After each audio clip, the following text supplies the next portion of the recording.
Hello, my name is Ed Yim, and I'm the Chief Content Officer and Senior Vice President here at WQXR 105.9 FM radio and WQXR.org.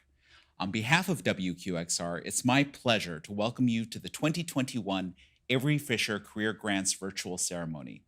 While this is my first year as a member of the WQXR family, I've always looked forward to this announcement every year and getting to know the artists that the Avery Fisher Career Grants has helped launch. WQXR has been a broadcast partner for these awards since 1976, the very first year career grants were awarded. In fact, this ceremony marks the 45th time that WQXR has been hosting these awards. Normally, we would all be here together in the beautiful Jerome L. Green performance space, and we really look forward to when that becomes possible again. But for this year, we're delighted you're joining us virtually. And now I'm going to hand it over to our afternoon host, Elliott Forrest. Elliott, take it away. Thank you, Ed. As you said, normally we would be welcoming all of you in person in the Jerome L. Green performance space where the Avery Fisher Career Grant announcement has been held since 2015. Traditionally, this has always been a live event for an invited audience of about 100 people with performances in real time by the recipients that are then taped and edited for radio broadcast on WQXR and the video live streamed from the green space. Well, this year, as we are all dealing with the COVID pandemic, we're doing things a little bit differently. For starters, as you can see, I'm hosting from my home, and the recipient performances for tonight's ceremony have all been recorded. But we hope it's just as much fun and as exciting as every year before as we honor this next group of extremely talented young people. It is now my pleasure to introduce the President and CEO of the New York Philharmonic and Chair of the Avery Fisher Artist Program, Deborah Borda. Thank you, Elliott and WQXR. Welcome on behalf of the Avery Fisher Artist Program and our Executive Committee. And a special thank you to Lincoln Center for their ongoing support of this wonderful program. How the world has changed. Yet, as much as it changes, some things continue, and today's program does as well, albeit virtually. Now, Avery was a great friend to so many of us, but when I think about him now, what a great friend to music. And he took a special delight in the careers, in the advancement, and the challenges faced by young artists. Now, earlier today, there was an official announcement on WQXR of the career grant recipients. And while Avery was alive, he really loved to make this announcement himself. It gave him such a special pleasure. So today, carrying on that legacy are his children, Nancy and Chip Fisher, and his grandson, Philip Avery Kirshner. So, ladies and gentlemen, over to you. Thank you, Deborah. The career grants were very special to both of our parents, Avery and Janet Fisher. And after my father was no longer with us, my mother would announce the names. These awards have always been about musical excellence, a quality that our father deeply appreciated and wanted to support and nurture, especially in young musicians who were on the brink of being ready to embark on a major solo career. It was his way of giving back to the world of classical music, a world he felt had given so much to him. When he established the Avery Fisher Artist Program in 1974, it was to give outstanding musicians significant recognition on which to build their careers. Originally, consideration was given to instrumentalists who were either U.S. citizens or permanent U.S. residents. In 2004, with the celebration of the program's 30th anniversary, consideration was expanded to include small chamber ensembles. Our family has continued our parents' commitment to remaining personally involved with the program, and it's now my pleasure to turn this over to my nephew, Philip Avery Kirshner. Thank you, Chip, and hello to all of you joining us today. It's an honor to be here to represent the next generation of the Fisher family and serve alongside my mother, Nancy Fisher, and my uncle Chip as an advisor to the Executive Committee of the Avery Fisher Artist Program. Since the first career grants were awarded in 1976, there have been 161 career grant recipients, including this year's awardees. All of these artists are today working musicians of note. Up to 5 career grants can be awarded each year, and in addition to the prestige associated with this award, it comes with $25,000 to each recipient to be used to further their career. There's no application process or competition for these awards. Nominations are made confidentially by the program's 140-member recommendation board, and final selections are made by the executive committee. These rules were set up by my grandfather, Avery Fisher, himself. And now, over to my mother, Nancy Fisher. Thank you, Philip, and welcome to our virtual audience. Without further ado, it's my pleasure to reintroduce the 2021 Avery Fisher Career Grant recipients who were announced earlier today on air on WQXR 105.9 FM radio. There are 5 2021 Avery Fisher Career Grant recipients, and they are Sterling Elliott, cellist; Oliver Herbert, cellist; Geneva Lewis, violinist; Eric Liu, pianist; and Kevin Zhu, violinist. Congratulations to all of you from the Fisher family, and we look forward to your performances. Thank you, Nancy, Philip, and Chip, and the Fisher family advisors, and thank you, Deborah Borda. Again, normally we would be giving a big round of applause for the just named 2021 Career Grant recipients, which I hope you did instead. So now, without further delay, it's a pleasure to introduce our first 2021 Career Grant recipient. Cellist Oliver Herbert grew up in San Francisco, where he played with the San Francisco Youth Symphony. As a teenager, he won several prizes and participated in the prestigious Yellow Barn Music Festival and the National Youth Orchestra of the United States of America. He's worked with noted conductors Yannick Nézet-Séguin and Michael Tilson Thomas. In June of 2020, he released his debut recording featuring the music of Fauré and Janacek. For this program, we're going to hear Oliver perform 2 movements from the Bach Cello Suite No. 3, the Sarabande and the Gigue. This recording was made earlier this year, especially for this Avery Fisher Career Grant ceremony. Here is Oliver Herbert.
That was the Sarabanden Gigue from the Bach Cello Suite Number 3, performed by one of our Avery Fisher Career Grant recipients, cellist Oliver Herbert. Congratulations on being a recipient of the Avery Fisher Career Grant. Thanks so much. Good to see you too. Tell me what happened when you found out you were a recipient. Well, it was a seemingly normal day at home. I had gotten up, made my coffee. I was just kind of actually looking out the window. I have this gorgeous view out the back of my apartment here. And then all of a sudden I get a phone call and I didn't recognize the number, but of course it was the most incredible surprise and such an honor to receive it. And especially, I must say, meaningful this year in particular. It's really, really exciting. Where are you from? Tell us about your background. I was born in San Francisco, California, and I grew up there. Actually, both my parents are musicians. When I was growing up, my dad was the timpani player in the San Francisco Symphony, and my mom would also play violin there sometimes. And so I grew up kind of immersed in this art form, and instead of hiring babysitters, my parents would have me sit in orchestra rehearsals, which initially might have been a bit boring, but after a while, I just really, really fell in love with everything I was hearing. And so I would just describe it as kind of growing up in a big pool of music, and I feel very fortunate to have had all that access to the art form. Was there ever a moment where you wanted to react to it or against it and go, I'm playing electric guitar? Well, in a way, I think that it was something that actually really kind of intuitively spoke to me. And so I consider myself pretty lucky to have kind of naturally fallen in love with the thing that also happened to be in my surroundings. My little brother, for instance, he's much more kind of visually oriented and has a lot of other interests like bonsai and visual art. And so for him, he did have a bit of that friction with what the entirety of the rest of the family was doing, because my grandparents are also pianists and my aunt's a opera singer. So it was really a lot of music. But for me, I think it's something that just kind of felt very natural for me to take part in. And also, I feel like my parents never forced me to do it or really insisted that I practice. And so they kind of allowed me to be in the driver's seat as to whether or not this was something I also wanted to do. And it kind of evolved very naturally from there. And your cello, the specific one that you play now, tell us about that. Yeah, well, that cello is, it's a very special instrument because of its history. And it was the cello of Antonio Ianigro, who was one of the great cellists of the 20th century, Italian, Croatian, and he was also the conductor of the Zagreb Soloists.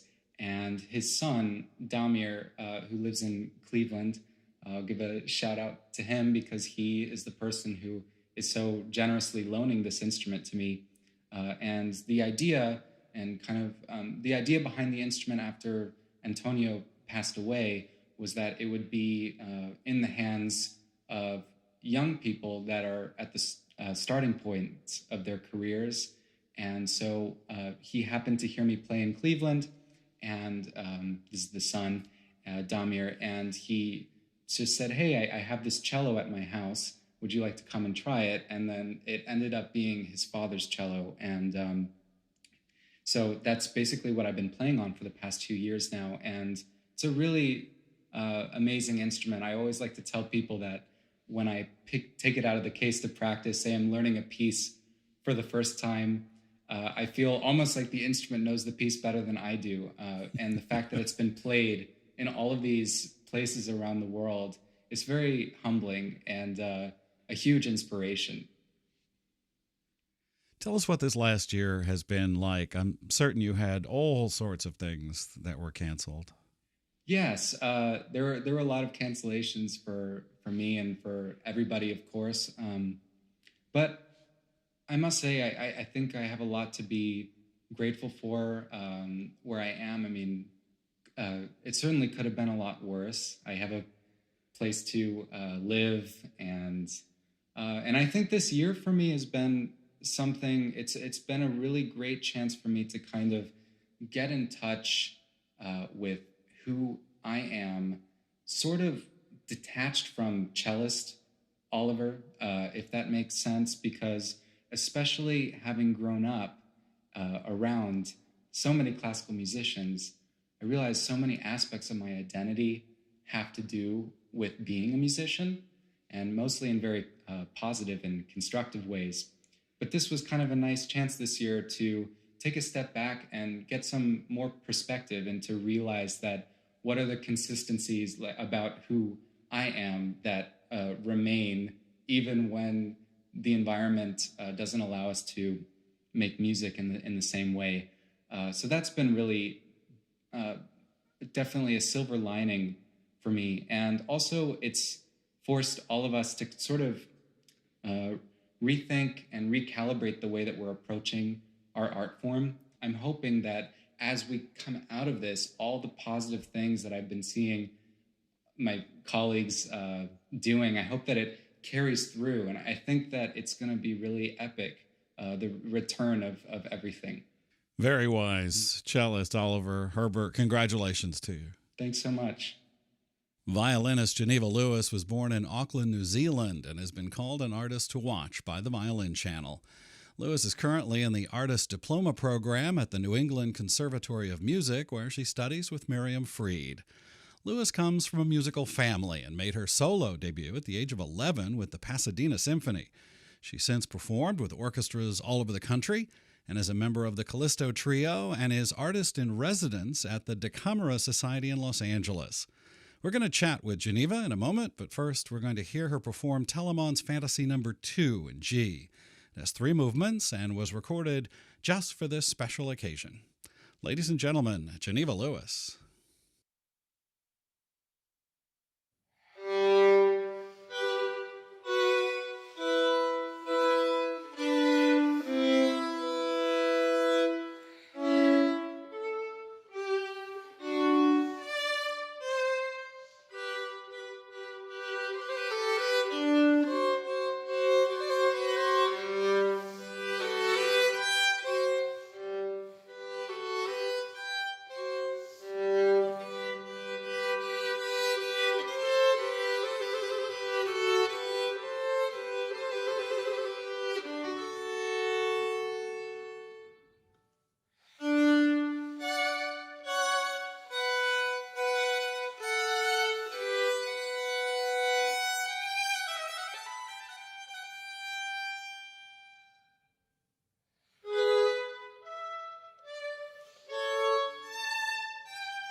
Geneva Lewis playing the music of Telemon. Congratulations on being one of the latest recipients of the Avery Fisher Career Grant. What does this recognition mean to you?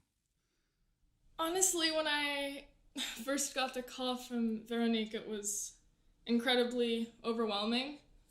I think, honestly, it's still quite overwhelming. It's a program that I have known about and looked up to as sort of a dream for many, many years now. So many of our recipients this year come from musical families. Your father was a tennis player, not a musician, right? That's right. He was. Tell us about your musical background and your family. Sure. Well, actually, neither of my parents are musicians. As you said, my father is a tennis player, and my mother was a fashion model. And then after that, she actually went on to become a certified Montessori teacher and is an incredible educator. And my parents actually decided to homeschool myself and my two older siblings all the way through college, which is pretty unusual.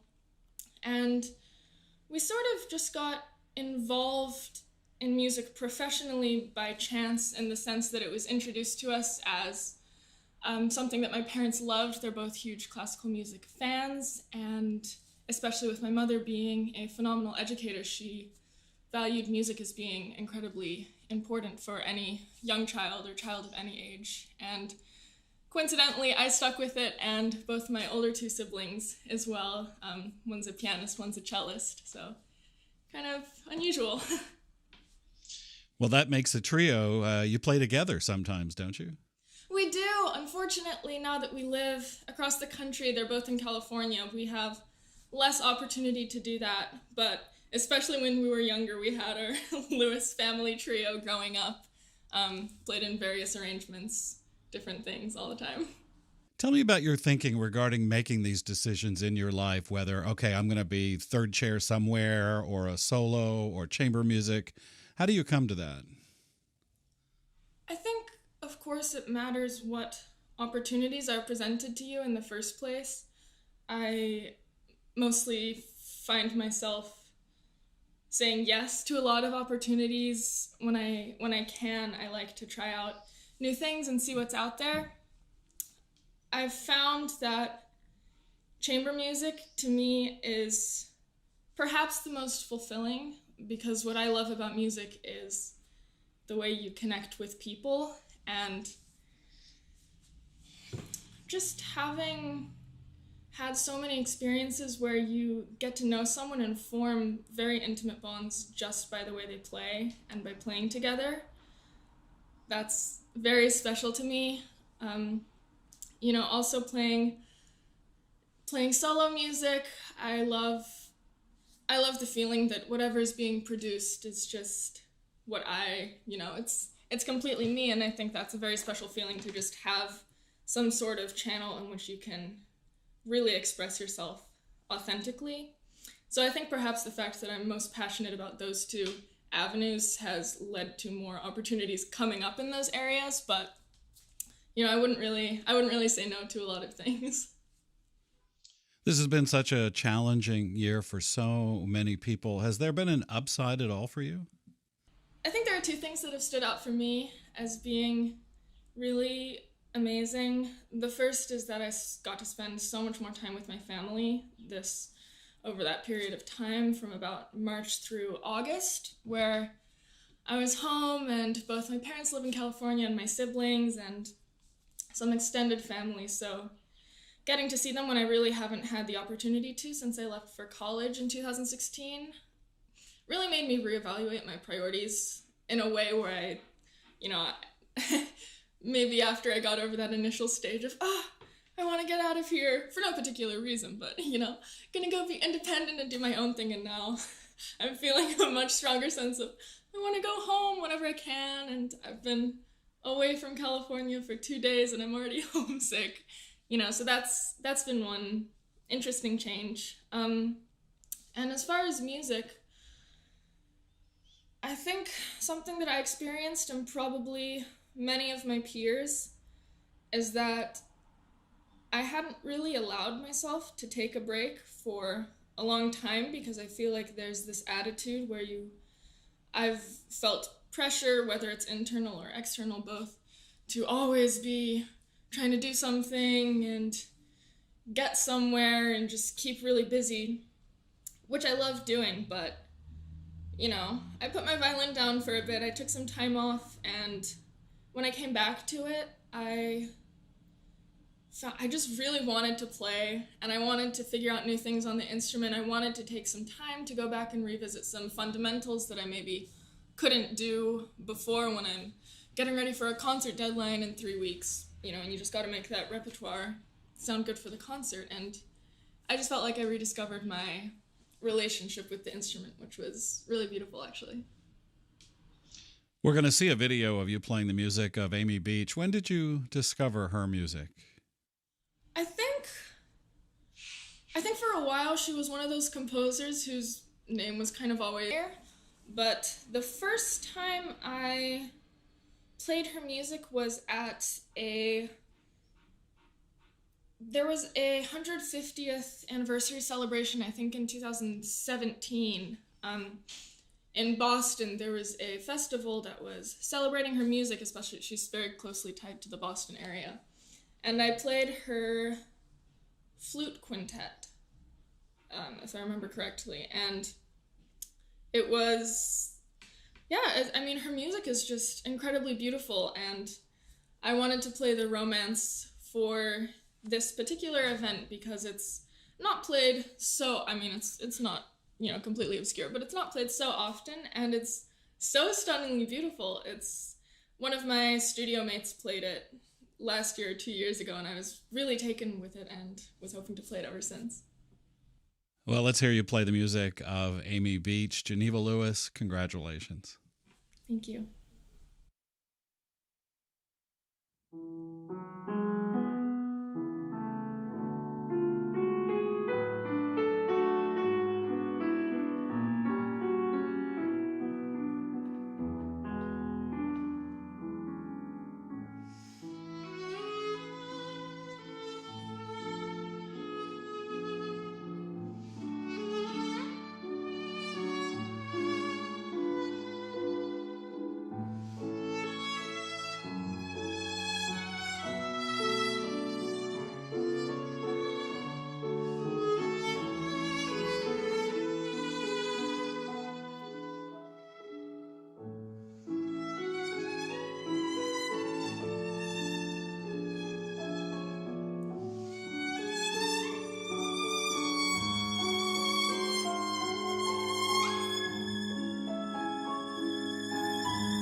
Our next career grant recipient is a cellist. He was born in Hampton, Virginia, to a family of musicians.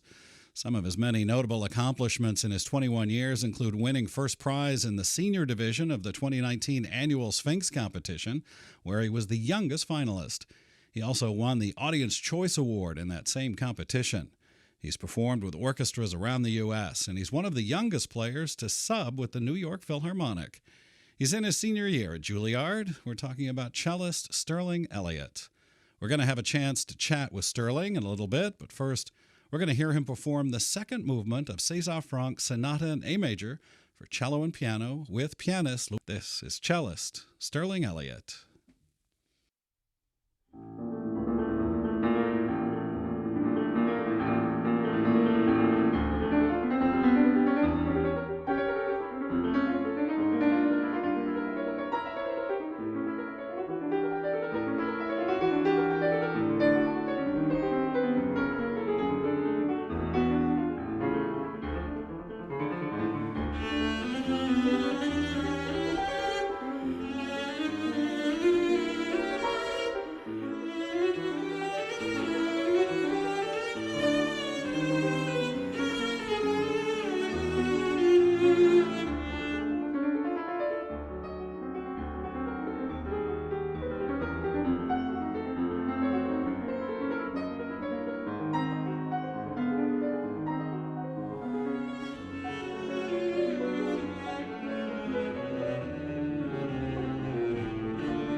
The second movement from the César Franck Sonata here for cello and piano. Louise Ortiz, the pianist, and the cellist, our next recipient, Sterling Elliott. Congratulations, and great to see you again. Thank you so much. Thanks for having me here. This video that we just saw was made in Brooklyn. Tell us about it. Sure. This video was made at the Skillman's recording studio.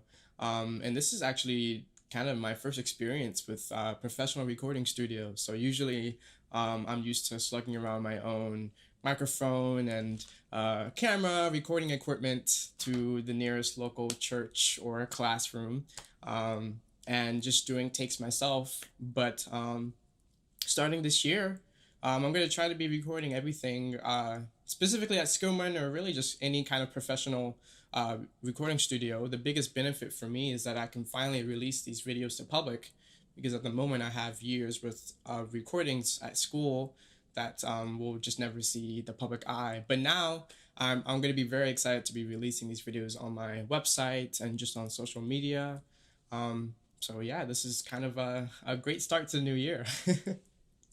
What does this piece mean to you? Why did you want to play it?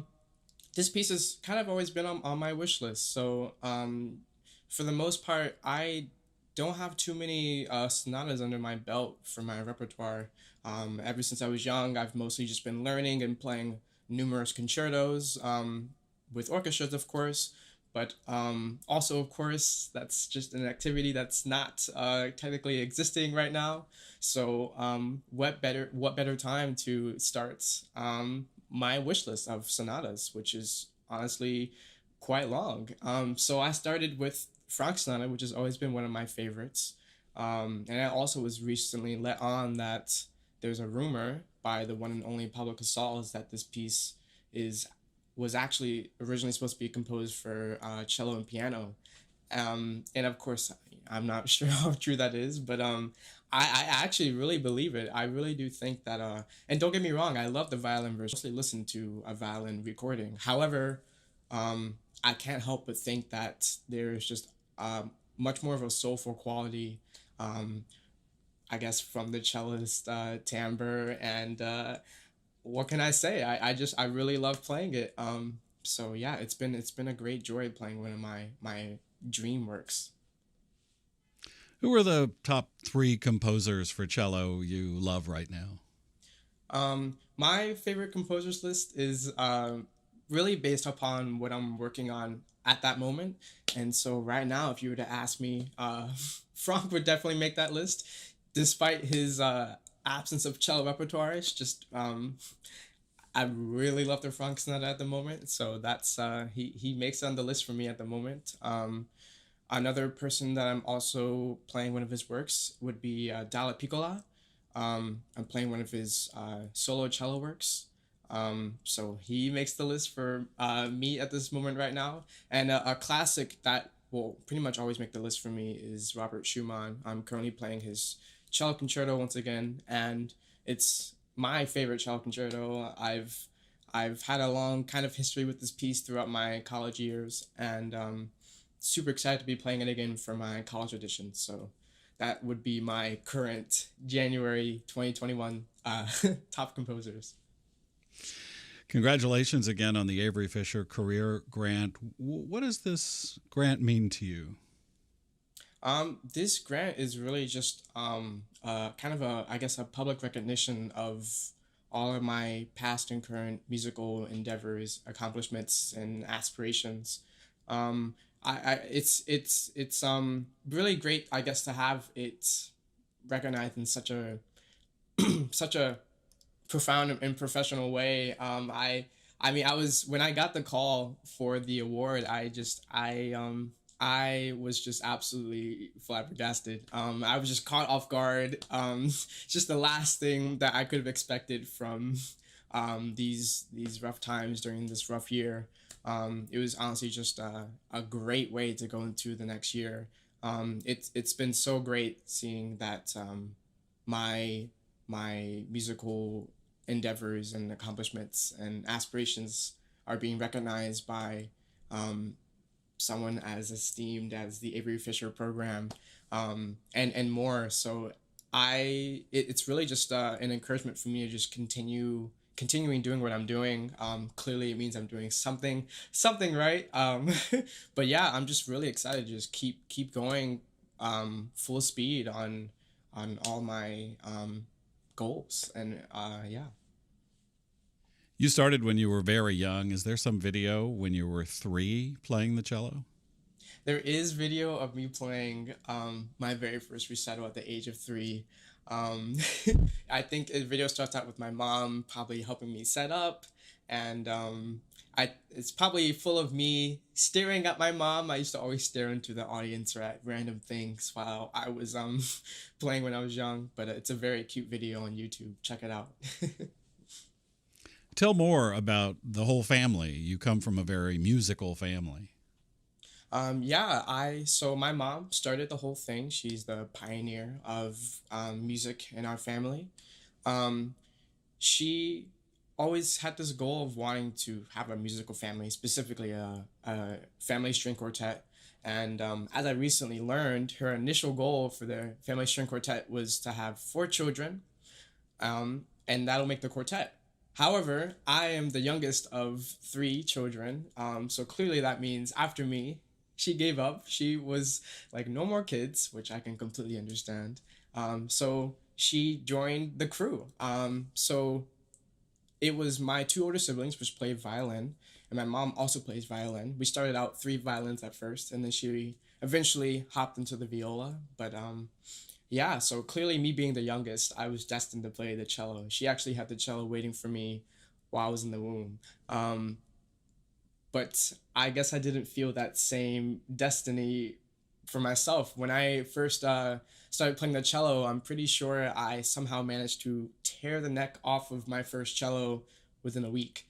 I guess me seeing all the violinists around me just really, I think that's all I wanted. But I definitely don't regret being a cellist now. You've played a couple of times with the New York Philharmonic, subbing and soloing. Tell us about that. Yeah, I got my first engagement to play with the New York Philharmonic about 3 years ago, same time. It was my freshman year in college in January. I played the Rococo Variations with them, and then months later I got a call back to play with them again, but actually in the cello section, substituting. And that was... it was quite an interesting experience. Of course, I was extremely intimidated going into this process. Me being, I think, just 18 years old at the time, playing with, to me, one of the best orchestras in the entire world. Of course, I would be a little intimidated, but I was so surprised to find out that the experience was. I really felt like I was at school with my friends in the orchestra. Of course, the crowd was a little bit older than my typical college friends. However, I really felt right at home. They were so inviting, and it was such a blast the whole week.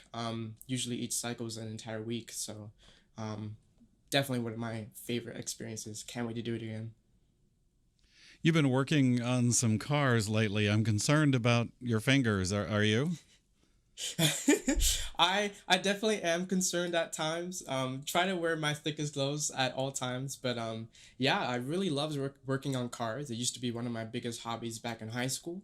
I hadn't really been home so much since high school times, but of course with quarantine, I was home for quite a while, and I really picked the hobby right back up. I literally decided to pull out my entire engine of my car, take the whole thing apart, change things, upgrade things, put it back. So it's really, whenever I'm at home, you can catch me in the garage. Well, we've known each other for a couple of years now. I am so proud of everything that you've done. Congratulations again. Thank you so much. Our next career grant recipient was born in New Hampshire, grew up in Massachusetts. He started playing at the age of 5 and came to international attention as a prize winner in the 2015 Chopin International Competition at the age of 17. A few years later, he won first prize at the Leeds International Piano Competition in 2018, the first American to win that prestigious prize since Murray Pariah. Joining us now, Eric Liu. Congratulations on the Avery Fisher Career Grant. Thank you. Thanks. It's a great honor. How did you find out about it? Oh, actually, funny enough, I was having a haircut in the city for the first time in a long time. And then I got a voicemail on my phone, and I called Veronique back right away. And what were your thoughts when you heard the news? Oh, I was, of course, really thrilled and happy. And especially during these times, a lot of difficult things, it's great to finally have some good news. Eric, how did you come to the piano? Was that something you discovered on your own? Was it a family member? My older sister by 3 years did learn. I was basically really enamored by the piano and by music in general. My father had a lot of classical CDs around the house back when, still most listenings were from CDs. And I was just immediately attracted to especially early music, Mozart, Beethoven, Chopin, these composers in particular. And I really wanted to learn. And that was, mainly it was kind of my initial intuitive love for music. You released an album last year, Chopin and Schumann. What was that process like for you? That was a really intense process because recordings for me are really, really special, really important. I take it very seriously because it's really there forever. And I wanted to choose, the main repertoire of it is the Chopin 24 Preludes, and I wanted to choose a piece I had lived with for a while, and it was a piece I performed many times over the years. The actual recording process was, it's great fun because I was extremely lucky to have a phenomenal piano technician, especially. He was recommended by Mitsuko Uchida, and I've never had such an experience with the piano technician. We really just worked 2 days before the recording together on the piano, like note by note, based on this particular piece, like this particular B in this Chopin prelude, how it has to sound. And he's really he's an artist, so he goes so beyond the technical aspects. He knows exactly what kind of sound I'm looking for. He gives his own ideas because he's worked with all of the great ones, Volodya, Sokolov, Pariah, you name it. And so his imagination is endless. He's really like a magician, and he really could change the piano so much from when we started to when we actually started recording. And the actual process, it was really intense. Each day, I think like eight hours. It's hard, but you have to really try multiple times to get the best result that you can during those days. And I think, it turned out, I don't know how exactly, you can never be objective about these things. I remember during the editing, I listened so many countless hours, but after it's finished, I don't really listen anymore. It's done and it's done. So I can't imagine what this last year has been for you. I can only assume you had a lot of gigs that all went away. How has it been for you? Of course, it's been difficult. Actually, I tried to look at it from a positive end. This year, I finally had a lot of time to just learn a lot of repertoire, which I normally wouldn't have the time to do. And I was quite busy the last 2 years, especially a lot of traveling. And it was nice initially to have a break, to just stay at home and be with family. Of course, it's dragged on for much longer, and I miss it a lot. I miss performing, I miss traveling, I miss all the aspects of it, but I try to just, it's out of your control. So I just make the best of it and continue to dig in deeper to pieces, new pieces I'm working on. And this is a great artistic process, actually, to be able to do that. We're going to see a video of you playing Schubert at Wigmore Hall. Tell us about it. Also, that was a very special concert. That was my first concert since the pandemic in March, and this was in October. Schubert 959 is a piece I love so dearly, and it was one of the pieces I really worked on intensely during these months. But it was actually my first time performing the piece as well, so that was very challenging. So many things are unknown, but Wigmore Hall is truly one of the most phenomenal halls to play in. The acoustics are wonderful.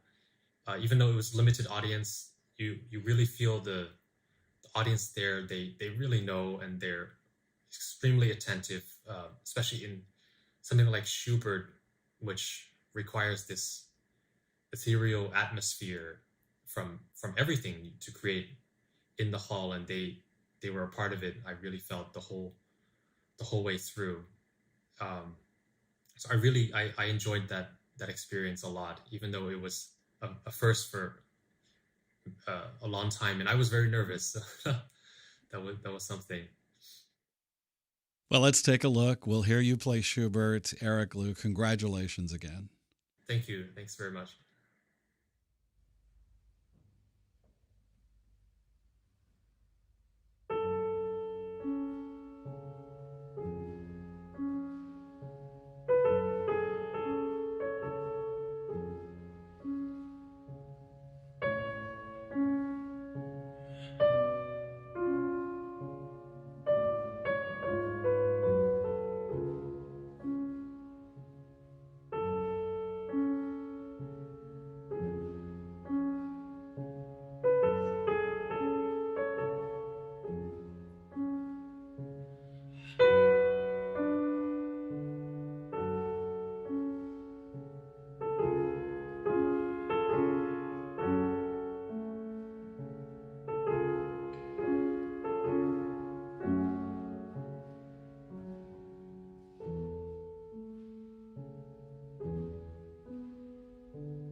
We've now heard from 4 of the 2021 Avery Fisher Career Grant recipients. It's time to meet the 5th.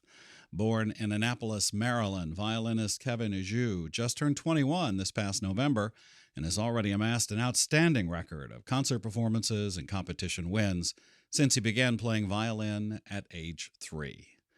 Kevin came to international attention after winning the 2018 Paganini competition and the Yehudi Menuhin competition in 2012. He's performed on some of the world's largest stages, ranging from Carnegie Hall in New York to London's Royal Festival Hall to the Forbidden City Concert Hall in Beijing. Kevin, congratulations. Thank you very much. Tell us about your family. Do you come from a musical background? So I grew up in Cupertino, California, right in the heart of Silicon Valley. And my dad, who is now an engineer, he used to play violin.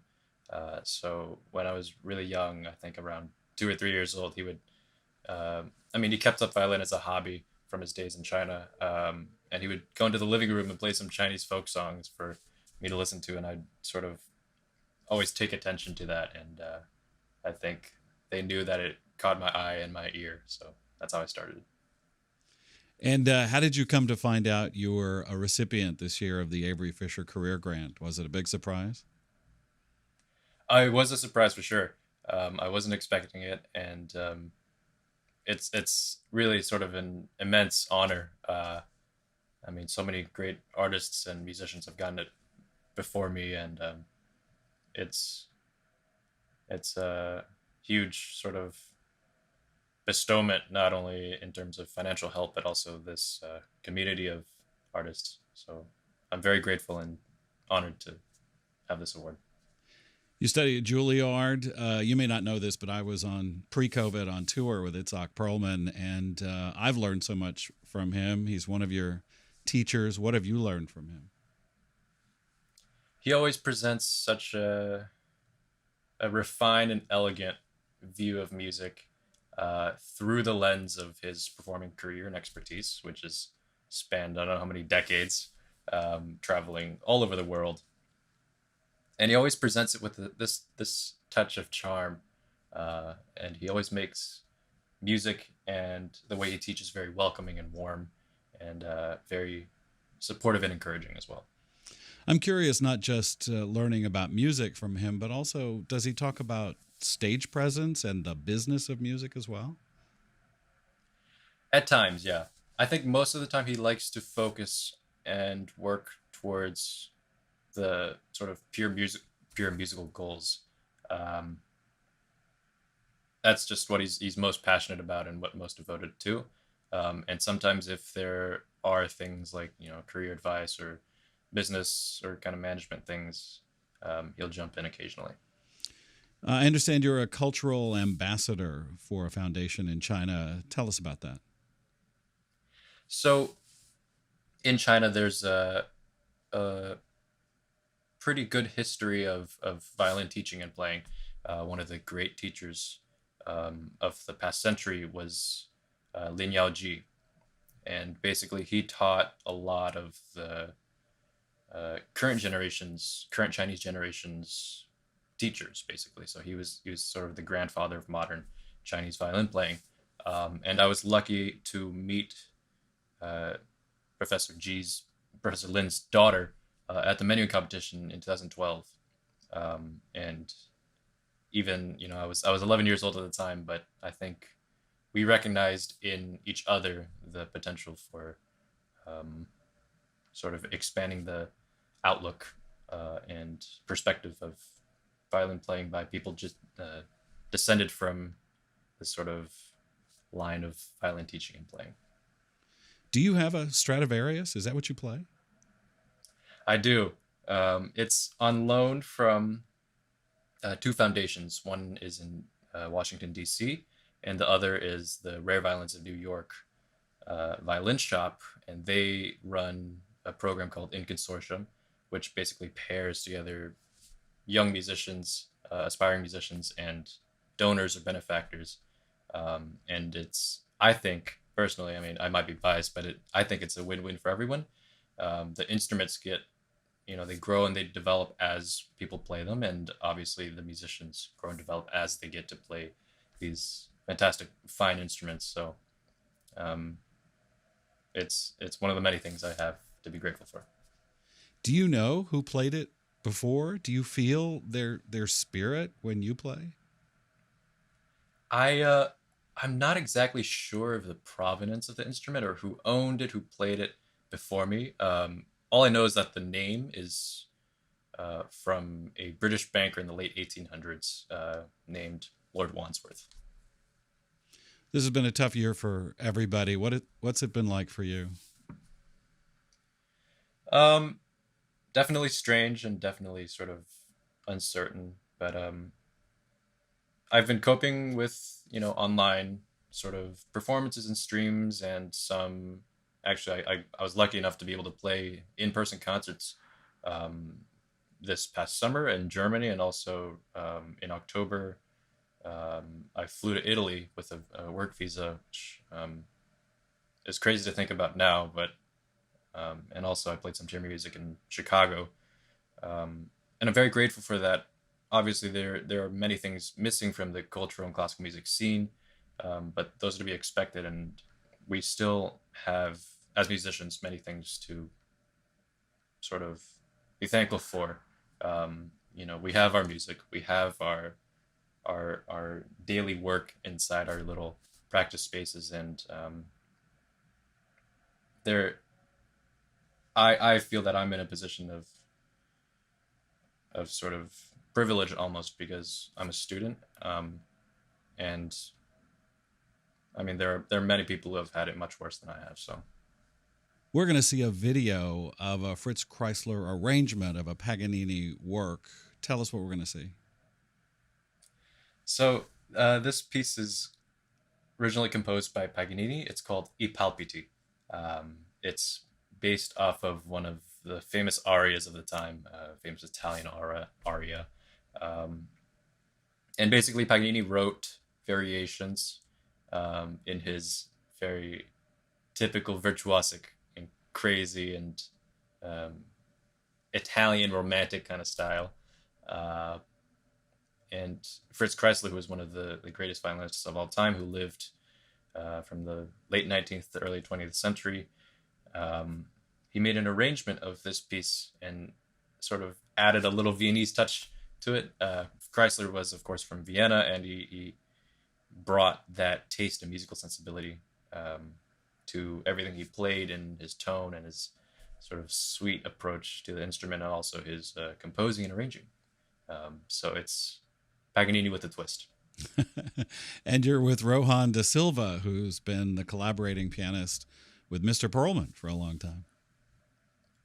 Yes, Rohan is a fantastic human being and a brilliant pianist, and he's amassed so much this wealth of experience from touring from Mr. Perlman for over 20 years, and he always has fantastic stories to tell, and his musicianship is superb. Well, let's take a look. Once again, Kevin Zhu, congratulations.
Normally, we would now welcome all 5 recipients back to the stage for a final bow, and everyone would be invited to stay and meet the recipients at a cocktail reception following the event in the Jerome L. Green Performance Space.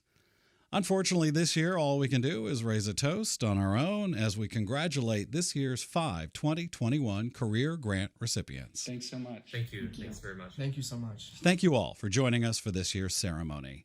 For those of you who missed any part of it or want to share it with friends, the video will be available on the Avery Fisher Artist Program website, averyfisherartistprogram.org. I'm Elliott Forrest. Thank you so much for joining us.